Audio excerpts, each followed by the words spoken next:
Cotonou, 6 avril 2016. Son regard est perçant, son costume est impeccable. Son allure est celle d'un chef d'orchestre qui connaît chaque note de la partition avant même qu'elle ne soit jouée. Cet homme, c'est Patrice Athanase Guillaume Talon.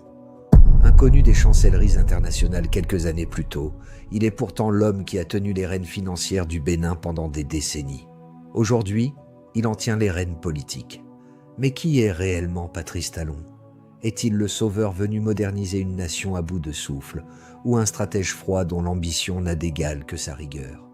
Sur Booba Histoire Tube, nous allons plonger durant 50 minutes dans l'ascension de celui qu'on appelle l'Agbonon. De sa naissance à Ouidah jusqu'aux réformes radicales qui ont transformé le visage du Bénin, découvrez l'histoire d'un homme qui ne laisse personne indifférent. Un voyage au cœur du pouvoir, de l'argent et de la rupture.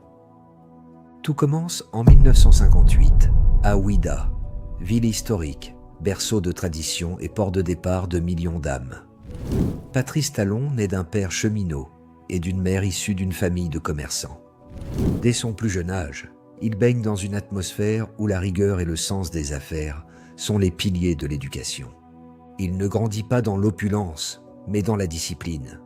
Élève brillant, il poursuit ses études à Dakar, puis en France. Il rêve de devenir pilote de ligne. Mais le destin, ou peut-être son instinct inné pour les affaires, en décide autrement. Échouant aux tests médicaux pour l'aviation, il bifurque vers le commerce de l'emballage et des intrants agricoles. C'est ici que le pilote se transforme en bâtisseur. À la fin des années 80, le Bénin est en pleine transition économique. Talon comprend avant tout le monde que l'or blanc du pays, le coton, est la clé du pouvoir. Avec une patience de prédateur et une précision de mathématicien, il commence à bâtir un empire. Dans les années 90 et 2000, Patrice Talon devient incontournable. Il n'est pas au gouvernement, mais il est partout. Il contrôle les usines d'égrenage, les ports, le transport. Il devient le roi du coton. Mais être un homme d'affaires au Bénin signifie aussi naviguer dans les eaux troubles de la politique. Talon comprend que pour sécuriser ses investissements, il doit influencer le sommet de l'État. En 2006, il est le principal financier de la campagne de Thomas Boni Yayi. À l'époque, les deux hommes sont inséparables. On les voit ensemble. On murmure qu'aucune décision économique majeure ne se prend sans l'aval de l'homme d'affaires. C'est l'époque de l'ascension fulgurante. Son entreprise, la Sodeco, devient le poumon de l'économie nationale. Mais dans l'ombre des palais, l'amitié entre le président et son financier commence à se fissurer.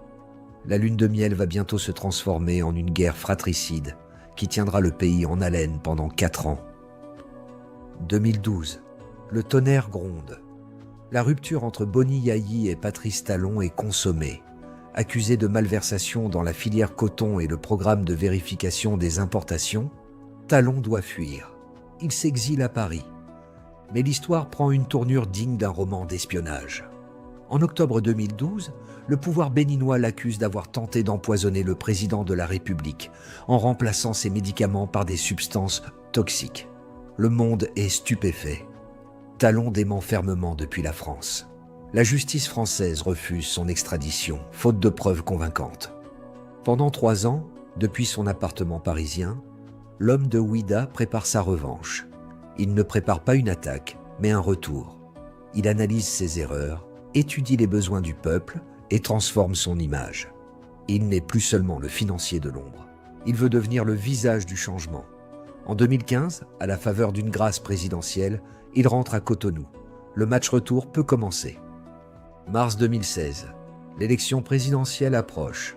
Face à lui, le Premier ministre de l'époque, Lionel Zinsou, soutenu par la machine d'État. Talon, lui, arrive avec un slogan qui va frapper les esprits. Le nouveau départ. Il parle de réforme institutionnelle, de mandat unique, de fin de la corruption endémique. Son style séduit. Il est élégant, calme, et surtout, il parle le langage de l'efficacité. « Je ne suis pas un politicien, je suis un gestionnaire », répète-t-il. La jeunesse béninoise, fatiguée par les promesses non tenues, se reconnaît dans cet homme qui a réussi par lui-même. Au second tour, il réalise l'impossible. Il coalise toute l'opposition derrière lui et l'emporte avec plus de 65% des voix. Le roi du coton a gagné son pari. Il entre au palais de la Marina, non plus par la petite porte des affaires, mais par la grande porte de la souveraineté populaire. Le temps de la gestion peut commencer.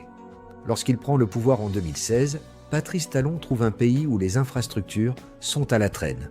Son diagnostic est froid, sans route, sans électricité stable et sans eau, il n'y a pas de développement possible. Il lance alors le PAG, le programme d'action du gouvernement. En quelques années, le Bénin se transforme en un vaste chantier. C'est le projet de l'asphaltage. Les rues de Cotonou, Porto Novo et Paracou, autrefois poussiéreuses et impraticables, se couvrent de bitume et d'éclairage solaire. Le visage des villes change. Mais ce n'est pas qu'une question d'esthétique. C'est une vision de modernisation forcée. Talon gère le pays comme une entreprise. C'est pour Talon, le mal de l'Afrique, c'est l'indiscipline et la corruption. Il engage une lutte sans merci contre les détournements de fonds publics via la criette. Une cour spéciale qui fait trembler les élites. La rigueur devient la règle d'or. On ne vient plus au bureau quand on veut. On ne dépense plus l'argent de l'État sans compter. Cette transformation de la mentalité administrative est peut-être sa réforme la plus difficile, mais aussi celle qu'il considère comme la plus vitale pour l'émergence du pays. Chaque kilomètre de route doit répondre à une stratégie de croissance. Les critiques parlent de priorités déplacées, mais les résultats sont là, visibles à l'œil nu. Le Bénin n'est plus le même. Ce qui frappe chez Patrice Talon, c'est sa méthode de gouvernement. Fini les grandes messes politiques et les discours fleuves. Le président prône le silence et le travail. Il réduit la taille du gouvernement, fusionne des institutions et impose une discipline de fer à l'administration publique. Pour Talon, le mal de l'Afrique, c'est l'indiscipline et la corruption. Il engage une lutte sans merci contre les détournements de fonds publics via la criette, une cour spéciale qui fait trembler les élites. La rigueur devient la règle d'or. On ne vient plus au bureau quand on veut. On ne dépense plus l'argent de l'État sans compter. Cette transformation de la mentalité administrative est peut-être sa réforme la plus difficile, mais aussi celle qu'il considère comme la plus vitale pour l'émergence du pays.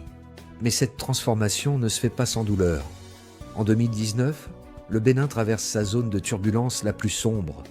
Les réformes du système partisan et les nouvelles lois électorales excluent les partis d'opposition des législatives. Le pays de la conférence nationale, autrefois modèle de démocratie, se fissure. Des manifestations éclatent. Des violences surviennent à Cotonou et dans le nord du pays. Le monde regarde avec inquiétude ce pays qui semble durcir son régime. Pour ses opposants, Talon est devenu un autocrate qui verrouille le jeu politique. Pour ses partisans, c'est le prix à payer pour sortir le pays du chaos des petits partis sans vision. C'est une période de tension extrême où l'image de l'homme d'État est mise à rude épreuve. Talon reste pourtant droit dans ses bottes, convaincu que la réforme du système politique est le passage obligé vers la stabilité.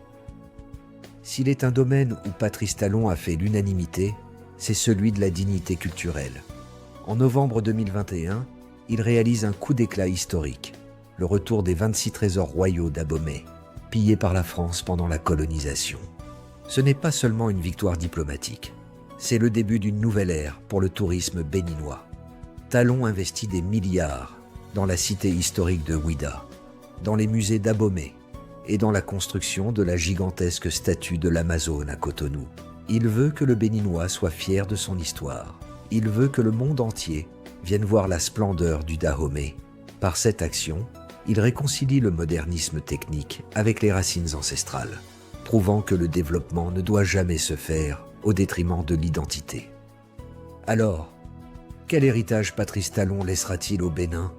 L'histoire retiendra sans doute l'image d'un bâtisseur infatigable, un homme qui a osé bousculer les habitudes d'un peuple pour l'emmener vers plus de rigueur. Son parcours nous enseigne que pour transformer une société, il faut parfois accepter d'être impopulaire et que la vision doit toujours précéder l'action. Sur Booba, Histoire Tube, nous vous invitons à méditer sur cette leçon. Le changement n'est jamais facile, mais il est nécessaire. Si cette biographie vous a passionné, n'oubliez pas de vous abonner à notre chaîne, de liker cette vidéo et de partager votre avis en commentaire. Patrice Talon a-t-il réussi son pari de la rupture? C'est à vous de nous le dire. Merci de votre fidélité. Restez connectés pour d'autres récits qui façonnent l'Afrique et le monde. On se donne rendez-vous très bientôt pour une nouvelle vidéo. À la prochaine sur Booba Histoire Tube.